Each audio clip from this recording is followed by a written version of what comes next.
आज हम वर्ण विचार पढ़ने वाले हैं। बेसिक से लेकर पूरा कंपटीशन लेवल तक का तैयारी हम यही करेंगे, पूरा हिंदी ग्रामर का।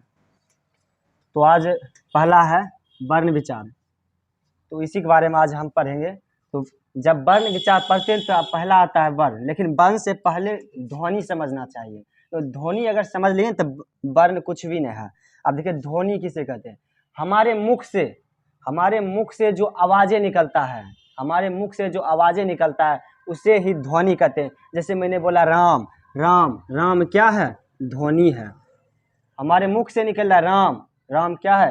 ध्वनि है। अगर यहीं लिखित में मिले तो ये क्या है? शब्द है। क्या है? शब्द में है। अगर यहीं आवाज निकल रहा है, हमारे मुंह से जो आवाज निकलता है उसे ध्वनि कहते हैं। हमारे मुख से जो आवाज निकलता है, जो आवाज निकलता है उसे ही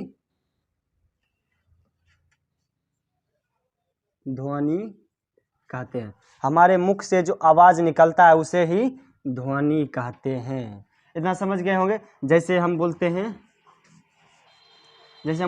राम, राम बोल रहे हैं, ध्वनि निकल रहा है। ल बोले तो ध्वनि निकल रहा है। न बोले तो ध्वनि निकल रहा है।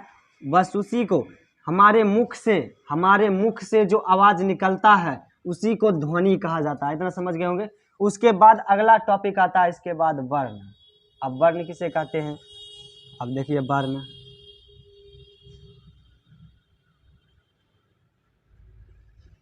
वर्ण किसे कहते हैं। अब ध्वनि समझ लिए, अब वर्ण समझते हैं। देखिए ध्वनि के बाद जो है ना वर्ण पढ़ना चाहिए। अब देखिए वर्ण उस मूल ध्वनि को कहते हैं जिसके खंड या टुकड़े नहीं किए जा सकते हैं। जैसे हमने बोला म बोला। अब देखिए हम वैसे छोटा अक्षर को चुनेंगे, छोटा से छोटा अक्षर जिसका खंड या टुकड़ा नहीं किया जा सकता है। जैसे मैंने बोल दिया क। अब देखिए कभी शुद्ध और अशुद्ध वर्ण भी आता है। जैसे मैंने बोला यहाँ पर लिख दिया म, ये देखिए अशुद्ध है। अब इसी में अगर हलंत लगा दिया जाए, हलंत, ये अभी क्या है? शुद्ध वर्ण है। वर्ण उस मूल ध्वनि को कहते हैं जिसके खंड या टुकड़े नहीं किए जा सकते। हम ऐसा छोटा अक्षर लेंगे जिसका टुकड़ा नहीं किया जा सकता है, उसे ही वर्ण कहते हैं। वर्ण का एक दूसरा नाम भी आता है, वर्ण का एक दूसरा नाम भी आता है अक्षर। अब देखिए अक्षर किसे कहते हैं। ये अक्षर के जो है ना डिफिनेशन बहुत ही शॉर्ट होता है, परिभाषा बहुत शॉर्ट होता है। जैसे हम बोल दिए जिसका क्षर नहीं किया जा सकता हो, हम वैसा छोटा अक्षर लेंगे जिसका क्षर नहीं किया जा सकता हो उसे ही वर्ण कहते हैं, उसे ही ध्वनि कहते हैं। जैसे हम बोल दिए अ, सबसे छोटा है, इसको खंडित नहीं किया जा सकता। जैसे बोल दिए ई, इसको खंडित नहीं किया जा सकता। जैसे बोल दिए क, लगा दिया हलंत, अब इसको खंडित नहीं किया जा सकता। इसे ही वर्ण कहा जाता है, इसे ही अक्षर कहा जाता है। जिसका खंड या टुकड़ा नहीं किया जा सकता है उसे ही वर्ण कहते हैं। जैसे हम लिख देते अक्षर की परिभाषा, जिसका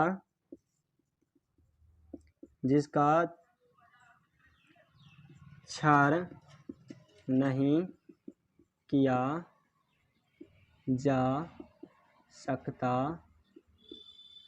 हो, जिसका क्षर नहीं किया जा सकता उसे अक्षर कहते हैं। अब क्षर का मतलब क्या होता है पहले ये जान लेते हैं। क्षर का मतलब होता है तोड़ना या फिर खंडित करना। तोड़ना या खंडित करना। क्षर का अर्थ होता है तोड़ना या फिर खंडित करना। जिस छोटे से छोटे अक्षर को, जिस छोटे से छोटे ध्वनि को हम तोड़ नहीं सकते, उसे खंडित नहीं कर सकते, उसे ही अक्षर कहा जाता है, उसे ही वर्ण कहा जाता है। समझ गए होंगे इतना।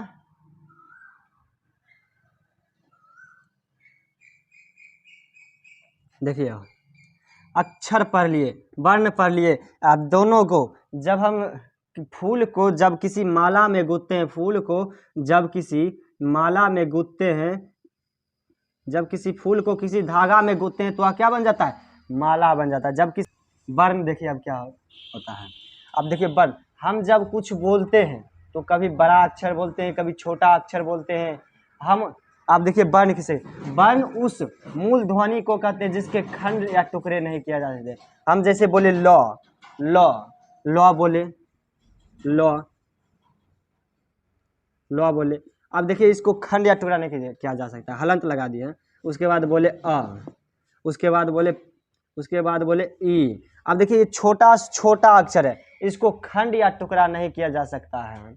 हमारे मुख से जो आवाज निकलता है एकदम छोटा से छोटा अक्षर, और उसका खंड या टुकड़ा नहीं किया जा सकता है, उसे ही वर्ण कहते हैं।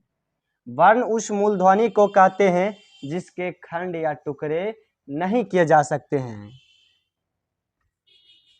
जब उसी वर्ण को एगो माला में गुद देते हैं, जैसे ये हो गया अ, आ, हर्षहि, दीर्घहि, हर्षहो, दूर्घहो।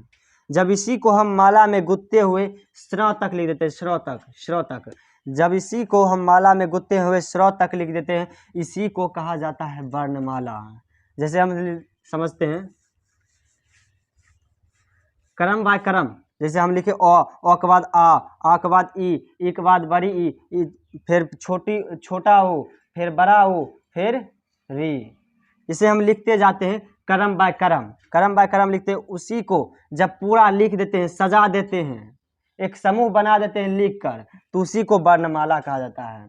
अब देखिए वर्णमाला किसे कहते हैं, वर्णों के क्रमबद्ध समूह को। जैसे लिखे अ क्या है, वर्ण है। आ लिखे, आ क्या है, वर्ण है। ई लिखे, ई क्या है, वर्ण है। बड़ी ई लिखे, बड़ी ई क्या है, वर्ण है। छोटा ओ लिखे, छोटा ऊ क्या है, वर्ण है। बड़ा ऊ लिखे, बड़ा ऊ क्या है, वर्ण है। री लिखे, री क्या है, वर्ण है। जब वर्ण को क्रमबद्ध तरीके से लाइन बाय लाइन श्र तक लिख देते हैं, उसी को वर्णमाला कहा जाता है। अब देखिए वर्णमाला किसे कहते हैं, वर्णों के क्रमबद्ध समूह को वर्णमाला कहा जाता है। वर्णों के क्रमबद्ध समूह को वर्णमाला कहा जाता है। वर्णमाला, वर्णों के क्रमबद्ध समूह को, वर्णों के क्रमबद्ध समूह को वर्णमाला कहा। अब देखिए इतना समझ गए होंगे। जैसे ध्वनि, हमारे मुख से जो आवाज निकलता है उसे ही ध्वनि कहा जाता है। फिर आया वर्ण, वर्ण उस मूल ध्वनि को कहते हैं जिसके खंड या टुकड़े नहीं किए जा सकते। हम वैसा छोटा से छोटा ध्वनि लेंगे, वैसा छोटा से छोटा आवाज लेंगे जिसका खंड या टुकड़ा नहीं किया जा सकता है। जैसे होगा अ देखो, अ का अब तोड़ सकते हैं, अ को आ को तोड़ सकते हैं, छोटी को तोड़ सकते हैं, बड़ी को तोड़ सकते हैं, छोटा को तोड़ सकते हैं, बड़ा को तोड़ सकते हैं। जिसे हम तोड़ नहीं सकते हैं, वह छोटा से छोटा अक्षर लेना है जिसको हम तोड़ नहीं सकते हैं, उसे ही अक्षर या फिर वर्ण कहा जाता है। अक्षर जिसका क्षर नहीं किया जा सकता हो, अक्षर कहलाता है, वर्ण कहलाता है। क्षर का मतलब बताइए दिए, तोड़ना या फिर खंडित करना होता है। अब उसके बाद आता है वर्णमाला। वर्णमाला किसे कहते हैं, जैसे हम एक तरह से फूल को जब किसी धागे में सजाते हैं, तब वह माला बन जाता है। जब फूल को किसी धागे में सजाते हैं तो वह माला बन जाता है। वैसे ही कि वर्ण को हम क्रमबद्ध तरीके से जब लिखते हैं, तो वह वर्णमाला बन जाता है। जैसे मुझे अ से लिख के सरों तक लिख दीजिएगा। अ से जब हम अ को अ से सरों तक लिखते हैं, लाइन बाय लाइन क्रमबद्ध तरीके से, उसी को वर्णमाला कहा जाता है। अब वर्णमाला किसे कहते हैं, वर्णों के क्रमबद्ध समूह को वर्णमाला कहा जाता है। इतना समझ गए होंगे तो इसको अब स्क्रीनशॉट ले लीजिए। हम थोड़ा हट जाते हैं। अब देखिए वर्णमाला पढ़ लिए। अब वर्णमाला से एक छोटा सा क्वेश्चन निकल के आता है जो पूछा ही जाता है। अब देखिए हिंदी वर्णमाला में कुल कितने वर्ण या ध्वनियाँ प्रयुक्त होते हैं। जब हम अ से सरों तक लिखते हैं, तो उसमें कितना वर्ण रहता है, तो उसमें जो है ना, जो पढ़े अ से सरों तक पढ़े, अ से कहाँ तक है, सरों तक, अ से सरों तक पढ़े, वही कितना होता है, तो कुल 52 वर्ण होता है। कितना होता है, तो यहाँ पर आंसर हो जाएगा 52 वर्ण। कुल कितना? तो 52 वर्ण। हिंदी वर्णमाला में कुल कितने वर्ण या ध्वनियाँ प्रयुक्त होते हैं? तो हिंदी वर्णमाला में कुल 52 वर्ण या ध्वनियाँ प्रयुक्त होते हैं। जब हम किसी भी वस्तु या फिर चीज़ को पढ़ते हैं वह अलग अलग पार्ट्स में डिवाइड हुआ रहता है, अलग अलग पार्टों में बांटा रहता है। उसी तरह जो वर्ण जो है उसी तरह वर्ण को भी 2 पार्ट में डिवाइड किया गया है। इसके 2 भेद होते हैं, 2 प्रकार में बांटा गया है। पूछा जाएगा वर्ण के कितने भेद होते हैं? वर्ण के 2 भेद होते हैं। इसी तरीका से थोड़ा उलझा कर एक क्वेश्चन पूछा जाता है, उच्चारण के आधार पर वर्ण के कितने भेद होते हैं? उच्चारण के आधार पर वर्ण के कितने भेद होते हैं? तो उच्चारण के आधार पर भी वर्ण के 2 भेद होते हैं। वर्ण के 2 भेद होते हैं। अब उच्चारण के आधार पर भी वर्ण के 2 भेद होते हैं। इतना कंफ्यूज नहीं होइएगा क्योंकि पूछा जाता है ऐसा। तो उसमें पहला आता है स्वर वर्ण, फिर उसके बाद दूसर का आता है व्यंजन वर्ण। पहला स्वर वर्ण, दूसर का व्यंजन वर्ण। अब देखिए जब वर्ण के जो बांटा गया तो 2 प्रकार से बांटा गया। पहला प्रकार है स्वर वर्ण और दूसर का प्रकार है व्यंजन वर्ण। इसमें पहला प्रकार को हम पढ़ने वाले स्वर वर्ण को एकदम अच्छी तरीके से एकदम घोर कर पी जाएंगे। क्या करेंगे? घोर कर पी जाएंगे, भूलेंगे नहीं। पढ़ेंगे अब भी तो यादो अब भी होना चाहिए, इन्हें कि घर पर जाके रटना है। इतना समझ गए होंगे। अभी जो स्वर वर्ण को है ना हम थोड़ा सा शॉर्ट में पढ़ लेते हैं, जिससे थोड़ा सा वीडियो जो है ना बड़ा थोड़ा लंबा हो गया है, इसलिए इसको हम थोड़ा शॉर्ट तरीके से पढ़ लेते हैं। आगे का जो टॉपिक होगा, आगे का जो कुछ बचा होगा उसको हम अगले टॉपिक में समझाएंगे, अगले क्लास में समझाएंगे। उसी को स्वर वर्ण से शुरू करेंगे और व्यंजन वर्ण पूरा खत्म करेंगे अगले क्लास में। अब देखिए स्वर वर्ण किसे कहते हैं? स्वर वर्ण। अब देखिए स्वर वर्ण कहता है हम अकेले ही काफी है। हम जो है ना अकेले हैं, हम खुद ही काफी है, हमको किसी की सहायता जरूरत नहीं पड़ता है। जिस तरह शेर जब चलता है तो उसको किसी की जरूरत नहीं पड़ता है, वह अकेले ही काफी होता है। उसी तरह स्वर वर्ण है। अब देखिए स्वर वर्ण के एक मूल टॉपिक होता है जो किसी की सहायता के बिना जो है उच्चारण करता है, जो किसी की सहायता के बिना बोला जाता है उसे स्वर वर्ण कहते हैं। स्वर वर्ण किसी पर आधारित नहीं होता है।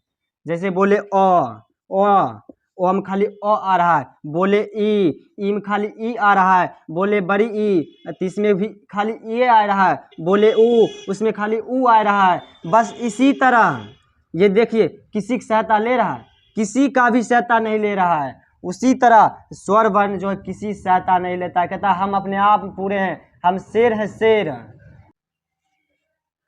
ये स्वर वर्ण किसे कहते हैं? जिस वर्ण का उच्चारण किसी अन्य वर्ण अर्थात व्यंजन वर्ण के सहायता के बिना होता है उसे स्वर वर्ण कहते हैं। हम इससे पहले ही समझा चुके, ये किसी की सहायता नहीं लेता है, ये अपने आप पूरे हैं, ये किसी की सहायता नहीं लेता है। अब चलते हैं इसके आगे बढ़ते, इतना तक समझ गए होंगे, इसके आगे चलते हैं। अब देखिए जब पूछा ये डिफिनेशन तो हो गया, अब पूछा जाएगा एक और सवाल है कि स्वर वर्ण की संख्याएं कितनी हैं? स्वर वर्ण की संख्याएं कितनी है? तो आप बोलिएगा कि स्वर वर्ण की संख्या जो है ना 11 होता है। कितना? 11 होता है। कितना? संख्या कितना होता है? 11 होता है। 11। अब देखिए कौन कौन होता है? 11 तो है, लेकिन कौन कौन सा है? हम जब पढ़ते हैं शुरू से अ आ हर्षय दीर्घय हर्षौ दुर्गौ री ए आई ओ औ अंग, यहाँ तक पढ़ते हैं। जब अंग आह को छोड़ देंगे, इसमें अंग आह को छोड़ देंगे, अ से लेकर औ तक, कहाँ से? अ से लेकर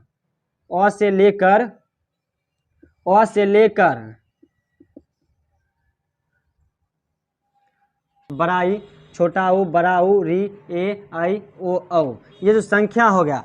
अब देखिए थोड़ा सा रिवीजन कर लेते हैं इस टॉपिक को, तब थोड़ा आगे और जाएंगे। अब देखिए मैंने पूछा था कि हिंदी वर्णमाला में कितने वर्ण या ध्वनियाँ प्रयुक्त होते हैं? तो हिंदी वर्णमाला में कुल कितने? 52 वर्ण या ध्वनियाँ प्रयुक्त होते हैं।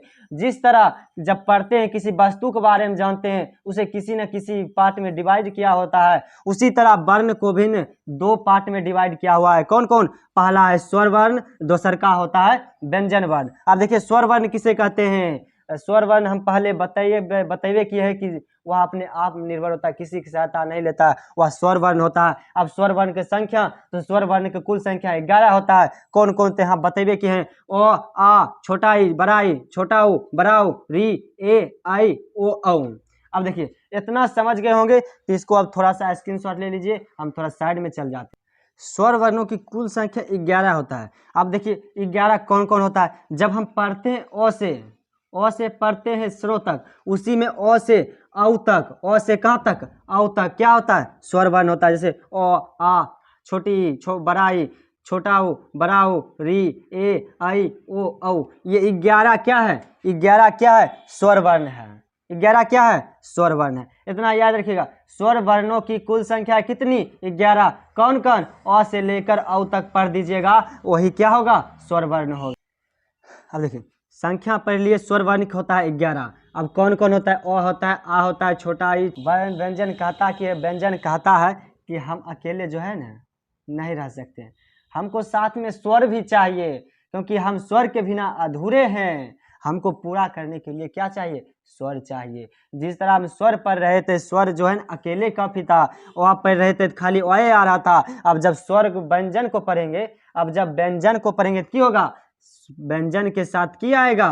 अ भी आएगा। जैसे प पढ़ते हैं, प के साथ अ रहा है। जैसे इसको अब जोड़, जब तोड़ेंगे तो कौन सी में टूटेगा? प धन अ में टूटेगा। देखिए क्या आ रहा है? व्यंजन के साथ स्वर भी आ रहा है। जिस तरह जब पढ़ेंगे, अब देखिए तो पढ़े, तो के साथ अ भी आ रहा है, ल के साथ अ भी आ रहा है, क के साथ अ भी आ रहा है।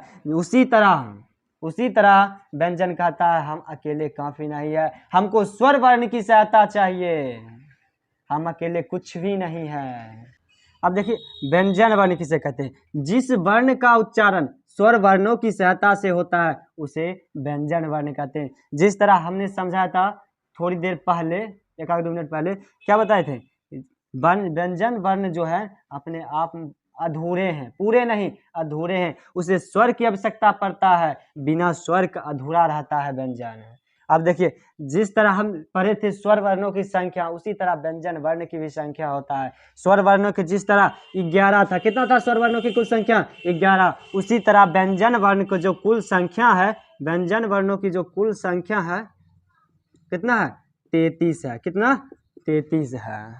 अब देखिए जिस तरह किसी न किसी वस्तु को किसी न किसी पार्ट में डिवाइड किया जाता है, उसी तरह व्यंजन और स्वर को भी डिवाइड किया गया है। इसको जो है हम अगले क्लास में बड़े ही मज़ेदार ट्रिक के साथ पढ़ेंगे। आज के लिए जो ना बहुत हो गया, इतने देखिए, इतने का सिर्फ जाइएगा, लिखिएगा, रटिएगा नहीं, इतना जो माइंड में रिवीजन करिएगा कि कैसे कैसे पढ़ाए थे। स्वर जो है किसी की सहायता नहीं लेता है, व्यंजन जो है सहायता लेता है। व्यंजन कितने होते हैं? 33 होते हैं। स्वर कितने होते हैं? 11 होते हैं। अब जो है अगले टॉपिक जो है अगला इससे आता है, जो प्रकार होता है स्वर का प्रकार और व्यंजन का प्रकार, बड़े ही मज़ेदार तरीके से पढ़ेंगे, वो भी ट्रिक के साथ। अब जो है वीडियो जो बहुत बड़ा हो चुका है, बच्चे बोर ना हो, इसलिए हम जो है ना इसको अगले क्लास में अब चलेंगे लेकर। किस में चलेंगे? अगले क्लास में। अब क्लास का जो है हैशटैग 2 में अब देखिएगा, क्लास का हैशटैग 2 में कौन सा वर्ण विचार का क्लास 2 आप देखिएगा, एकदम मज़ेदार तरीके से समझाया होगा। अब इसी के साथ स्क्रीनशॉट ले लीजिए, और उसके बाद हम जो है ना अगले क्लास में तो मिलवे करेंगे, अब बड़े ही मज़ेदार के साथ।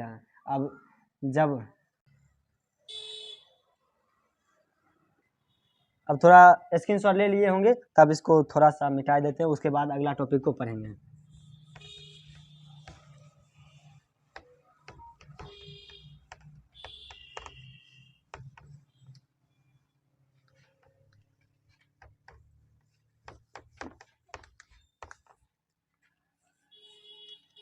अब देखिए जिस तरह हम वर्ण का पाठ पढ़े, उसी तरह स्वर का भी पाठ होता है, लेकिन स्वर का जो पाठ है अगले क्लास में बिल्कुल मज़ेदार तरीके से और ट्रिक के साथ पढ़ाएंगे। अब थोड़ा सा वीडियो जो है लंबा हो गया, इसलिए व्यंजन का थोड़ा सा शॉर्ट में पढ़ लेते हैं, उसके बाद व्यंजन का भी जो प्रकार होता है उसको भी अगले क्लास में ख़त्म करेंगे।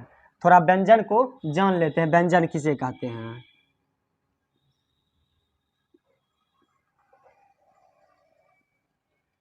अब देखिए, जिस तरह हमने स्वर से पूछा था, स्वर की बताया था, हम अपने आप पूरा, हम किसी की सहायता नहीं लेते हैं, उसी तरह अब देखिए हमने पढ़ लिए पूरा टॉपिक कितना एकदम मन में जो है ना एकदम घुसा के रख लीजिए, घोर के पी जाइए हैं, इसको छोड़ना नहीं है। अगर ये छोड़ दीजिए ना तो अगला एग्जाम का टॉपिक भी खत्म हो जाएगा, अगला एग्जाम जो है सफल नहीं होगा। इसी तरह जो है अगला वीडियो अब बड़े मनोरंजन के साथ मिलेंगे, और जो है अब इसी के साथ नया क्लास मिलेंगे। इसकी शॉर्ट ले लिए होंगे तो नहीं लिए तो ले लीजिए। अब जो है अगला क्लास देखिएगा इसी चैनल पर देखिएगा।